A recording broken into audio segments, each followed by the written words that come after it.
our channel of learning mathematics. Today in this video we are going to introduce all the 6 trigonometric ratios, namely sine, cosine, tangent, cotangent, secant and cosecant, upon which the whole trigonometry is based. So let's learn together what are trigonometric ratios or T ratios. See, now when I'm using this term trigonometric ratios or T ratios, I'm using one word ratio.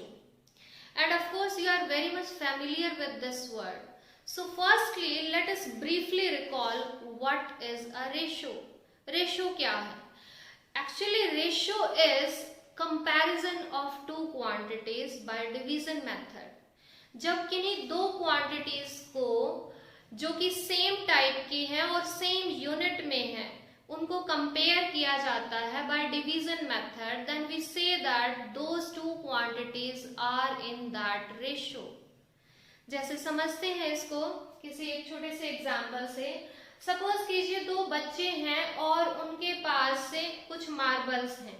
ठीक है, मान लीजिए एक राहुल है जिसके पास से कुछ marbles हैं. Suppose 15 marbles are with Rahul, and there is Sachin, another boy, who is having 20 marbles with him. So when we are comparing their marbles in form of division, we may write marbles with Rahul, and division sign से कर रहे हैं तो divide marbles with Sachin. We may also write this is equal to 15 divided by 20. और simplest form में लिखना चाहें तो this may be written as 3/4. अब रेशो जो है वो दो टाइप से लिखा जा सकता है. एक तो इस साइन डिवाइड की साइन से, यानी कि फ्रैक्शन फॉर्म में भी हम लिख सकते हैं, और जो दूसरा इसका साइन होता है दैट इज 3:4. ये कॉलन साइन भी रेशियो का साइन है और ऑफ कोर्स आपको इसी की याद आ रही होगी. तो हम ये भी कह सकते हैं कि ratio of marbles with Rahul and Sachin is 3:4 या फिर 3/4. ठीक है, तो ये हमने अभी सीखा. This is called numerator of fraction, this is denominator of fraction. और अगर हम रेशियो कॉलन साइन की बात करें then this is called antecedent and this is called consequent, और you may say this is first term और this is second term of the ratio. So what we are learning here कि हम जो है ratio को दो type से लिख सकते हैं. ट्रिग्नोमेट्री जो हमारा करंट टॉपिक है उसमें रेशियो का हम ये वाला फ्रैक्शन फॉर्म ज्यादा यूज करने जा रहे हैं. ठीक है, अब यहाँ से एक्चुअल में मैं आपको 2-3 बातें सिखाना या यूं कह लीजिए रिकॉल करना चाहते हैं. What are those? फर्स्टली कि जो राहुल और सचिन के मार्बल्स का रेशियो है, राहुल एंड सचिन के जो मार्बल्स का रेशियो है वो 3:4 है, 3/4 है, and it is not equal to 4/3. हालांकि इन दोनों में अगर हम देखें तो नंबर सेम है. यहाँ 3 है, ये 3 है, ये 4 है, ये 4 है, लेकिन राहुल और सचिन के जो मार्बल्स हैं उनके पास उनका रेशियो 3:4 ही है, वो 4:3 नहीं है. क्योंकि अगर हम ऑर्डर चेंज कर देंगे तो ये क्वेश्चन रॉन्ग हो जाएगा, because it is very clear from the question कि जो राहुल के पास है वो कंपैरेटिवली लेस मार्बल्स हैं जबकि सचिन के पास कंपैरेटिवली ज्यादा मार्बल्स हैं. तो हाउ इट कुड बी 4/3? ये नहीं हो सकता. ठीक है, तो फर्स्ट थिंग कि 3/4 और 4/3 बिल्कुल भी इक्वल नहीं है. दूसरी बात हमने मेनली क्या सीखी कि जो रेशियो है वो फ्रैक्शन फॉर्म में भी लिखा जा सकता है, कॉलन फॉर्म में भी लिखा जा सकता है. तीसरी इंपॉर्टेंट बात कि रेशियो में दो टर्म हैं कि एक हमारे पास पहली टर्म और दूसरी second term antecedent and consequent, और अगर फ्रैक्शन की फॉर्म में लिखना चाहें तो numerator and denominator. So these things are very much necessary to recall because it is going to help us in understanding our main content. तो जल्दी से एक बार रिकॉल करते हैं कि अभी अभी हमने क्या सीखा है कि रेशो में दो टर्म है और रेशो में a बाय b अगर कोई रेशो है तो वो b बाय a के इक्वल बिल्कुल भी नहीं है. These two are two different quantities. Why I am focusing? You will just know. अब हम बात करते हैं ट्रिग्नोमेट्रिक रेशियोज की, और इसके लिए हमें क्या चाहिए? एक right angle triangle. So let us draw a right angle triangle and we can name it as we wish. So let we have this right angle triangle. This angle is C. This is our right angle B, and this is our one more angle A. You can clearly see that B is here right angle, and these two are acute angles, obviously, because sum of all angles in a triangle is 180, and if this angle is 90, then these two must be acute angles. तो अब हम यहाँ पर बात करते हैं adjacent side, opposite side, hypotenuse क्या है. Of course this we have learnt in our previous video.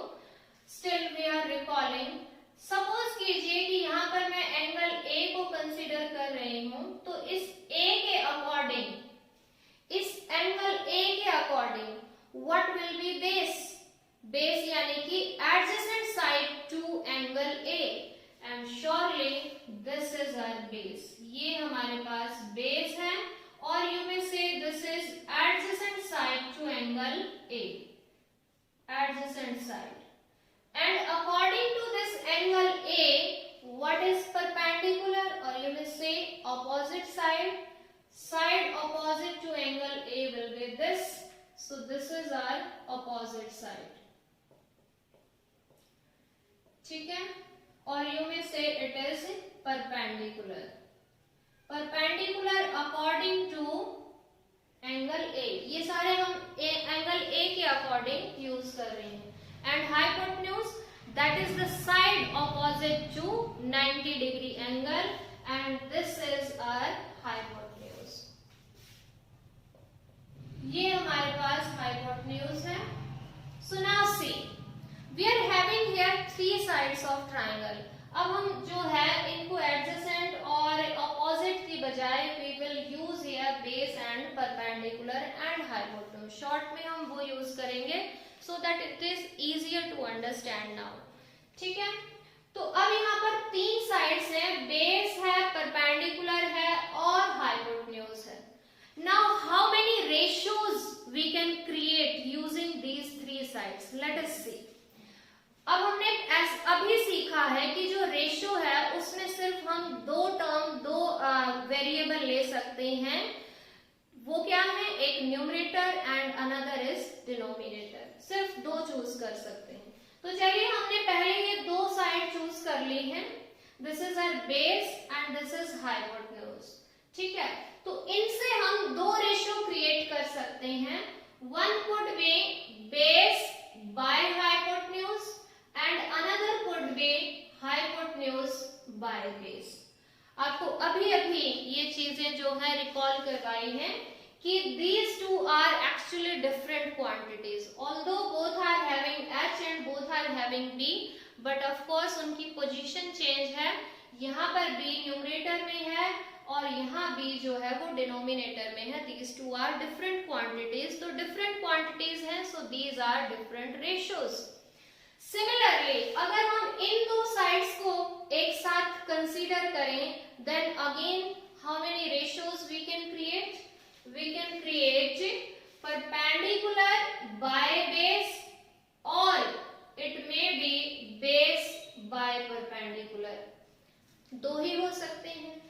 और इसके अलावा अगर हम perpendicular और hypotenuse को कंसीडर कर लें, दोनों को एक साथ कर लें, तो it may be perpendicular by hypotenuse and it may be hypotenuse by perpendicular. ठीक है, तो ये रेशियोज हमारे पास आए हैं। क्या हम इनके अलावा, इन रेशियोज के अलावा कोई और रेशियो भी इन तीनों साइड्स को लेके बना सकते हैं? ऑफ कोर्स आपका आंसर नो होगा, क्योंकि हमने सारी साइड्स जो है यूज कर ली हैं और जितने पॉसिबल रेशियोज थे वो हम लिख चुके हैं। And count these, how many are these ratios? These are 1 2 3 4 5 6। और ट्रिग्नोमेट्रिक रेशियोज कितने हैं? वो भी तो 6 ही हैं। तो इसका मतलब क्या हुआ कि इनमें से हर एक रेशियो को एक टी रेशियो का नाम दिया गया है। ठीक है, अब हमें ये सीखना है कि किस रेशियो को कौन सा टी रेशियो कहा गया है। That is our main thing to learn. Okay, अब जो है बहुत ही इंपॉर्टेंट कॉन्सेप्ट है। अगर हम बात करें according to angle A, we are going in this question, in this concept, according to angle A, we are writing all these things. So what is ratio of perpendicular and hypotenuse? Ratio of perpendicular and hypotenuse according to angle A. A angle के according ratio of perpendicular and hypotenuse. अब आप of course इसको कह सकते हैं कि ये P by H होगा। अब इतना बड़ा लिखने की बजाय हम इस रेशियो को एक छोटा सा नाम देते हैं। This is sine of angle A. Ratio of perpendicular and hypotenuse according to angle A, इसको नाम दे दिया गया, it is sine of angle A. Angle का आप साइन भी बना सकते हैं, साइन ऑफ एंगल ए। और ये क्या है? Perpendicular by hypotenuse. अब आपको पता ही हम बहुत लेजी पीपल होते हैं, तो इतना भी नहीं लिख पाते हम, इसको भी थोड़ा और शॉर्ट में कर दिया। इस साइन के सिर्फ पहले 3 लेटर लिए और एंगल ए भी नहीं बनाया। It may be also written like this, sine A. Sine of angle A क्या बना दिया? Sine A. मतलब क्या है? इस बात का पूरा मतलब ये है कि ratio of perpendicular and hypotenuse according to angle A, that is equal to P by H of course. और इसको शॉर्ट में हम ऐसे लिख सकते हैं और शॉर्ट में ऐसे लिख सकते हैं। और ये रेशियो हमेशा किसके इक्वल होगा? Perpendicular by hypotenuse. इसी टाइप से, बिल्कुल सेम इसी तरह से रेशियो ऑफ, अगर हम बेस एंड हाइपोटेन्यूज करें according to angle A, ratio of base and hypotenuse according to angle A, that will be base by hypotenuse. उस रेशियो को हम नाम दे रहे हैं कोसाइन ऑफ एंगल ए। ठीक है, ratio of base and hypotenuse यानी कि cosine of angle A is किसका रेशियो है? Base and hypotenuse. बेस जिसको हम एडजेसेंट साइड भी कह सकते हैं, एंड हाइपोटेन्यूज हमारा फिक्स है। और इसी को शॉर्ट में सिर्फ कॉस बोल दिया गया है। ठीक है, तो वी में also right it cos A is always equal to base by hypotenuse। cos A का मतलब कोसाइन ऑफ एंगल A, और कोसाइन ऑफ A का मतलब कि रेशियो, किसका रेशियो? बेस एंड हाइपोटेन्यूज का रेशियो, उसको बोला जाएगा cos ऑफ दैट एंगल, जो भी हम कंसीडर कर रहे हैं। सो आई थिंक ये 2 बातें आपको आ गई हैं समझ में। साइन किसका रेशियो होता है? Perpendicular and hypotenuse. And cos किसका रेशियो है? Base and hypotenuse. इसी तरह से हमारे पास बाकी जो टी रेशियोज स्पेसिफिक रेशो है, उनको एक स्पेशल नाम दिया गया। 6 है तो 6 ही हमारे पास टी रेशोज हैं। So let us see what are the rest T ratios, किनका रेशो है वो, ये अभी हम सीख रहे हैं। नेक्स्ट जो है tangent of angle A, tangent of angle A, actual में टेंजेंट ऑफ एंगल ए किसका रेशो है, base and perpendicular, perpendicular by base जो है that is tangent. Alright, so tangent of angle A actual में पूरा form क्या है, it is ratio of perpendicular and base according to angle A. So perpendicular by base, short में लिखना चाहें तो खाली पहले 3 letters, tangent A is equal to p by B.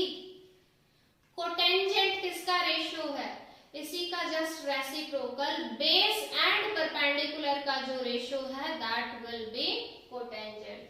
So cotangent of angle A is equal to base by perpendicular, और you may shortly write it cot A as base by perpendicular। ठीक है, then secant किसका ratio है, secant is secant of angle A, secant actual में है ratio of hypotenuse and base, hypotenuse और base का जो रेशियो है that is called secant of angle A। ठीक है, so hypotenuse by base, short में इसको सेक भी लिख सकते हैं। So sec A is h by b, hypotenuse by base. And what about cosecant, cosecant of angle A is equal to hypotenuse and perpendicular, hypotenuse and perpendicular का जो ratio है that is cosecant of angle A, short में cosec A is equal to h by p। So this is how this 6 ratios are given name as trigonometric ratios. अब यहाँ पर जो angle है उसका एक बहुत बड़ा रोल हो जाता है।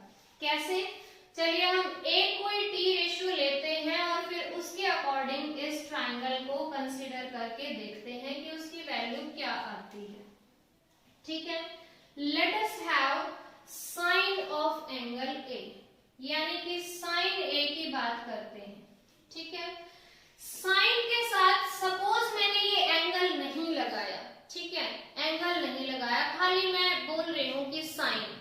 अब साइन माइंड में आते ही आपके दिमाग में एक चीज आएगी कि साइन जो है वो रेशियो है परपेंडिकुलर एंड हाइपोटेन्यूज का। ठीक है भाई, लिख दिया perpendicular by hypotenuse.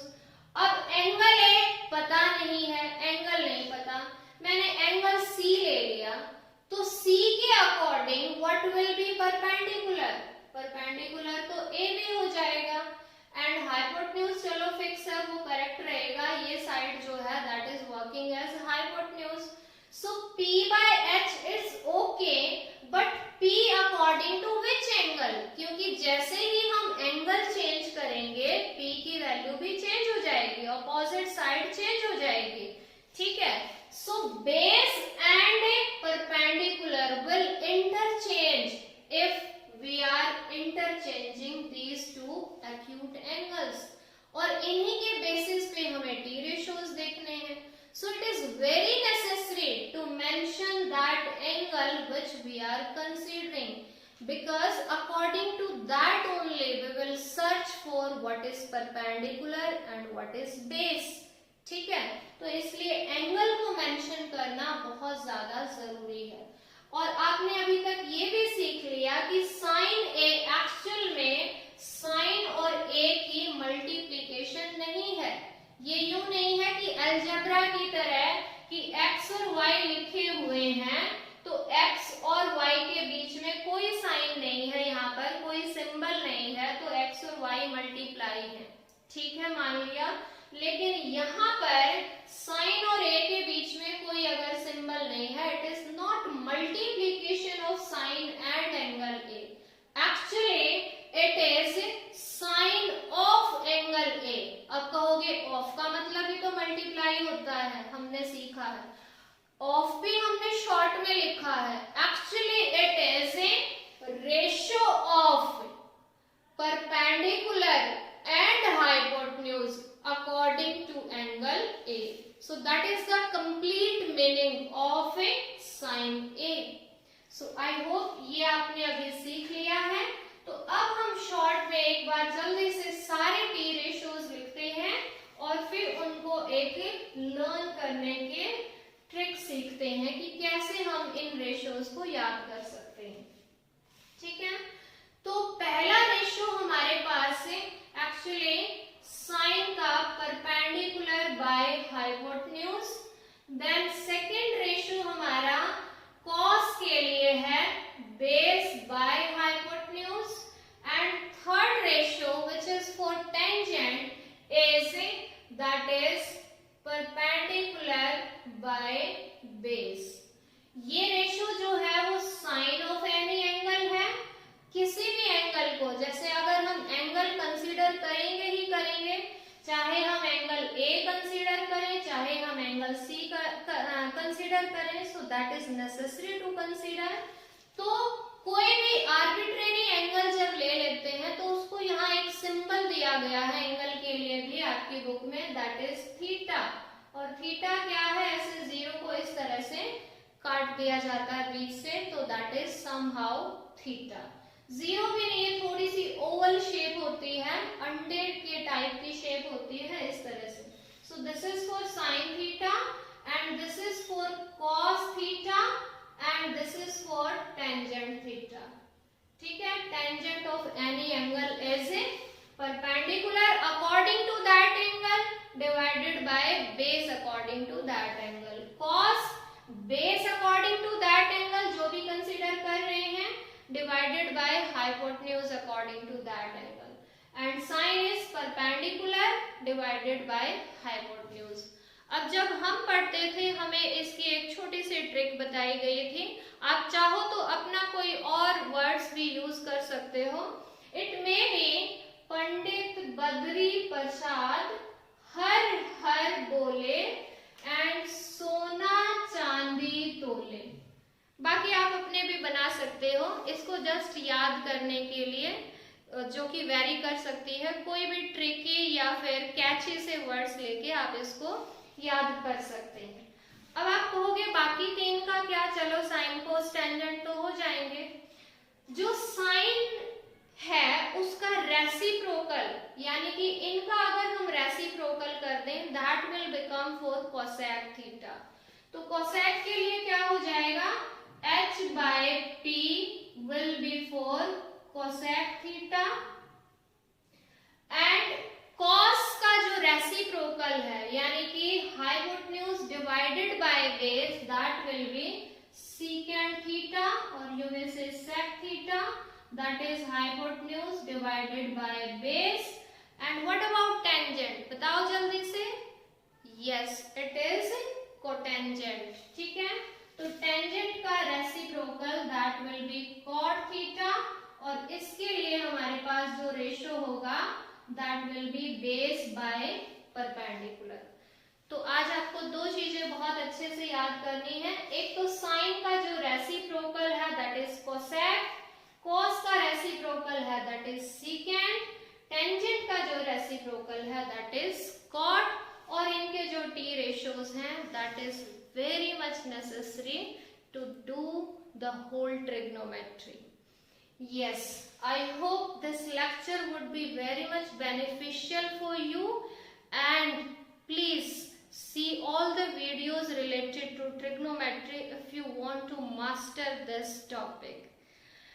hopefully this would be very much helpful in the learning trigonometry। so keep watching and keep learning। bye bye।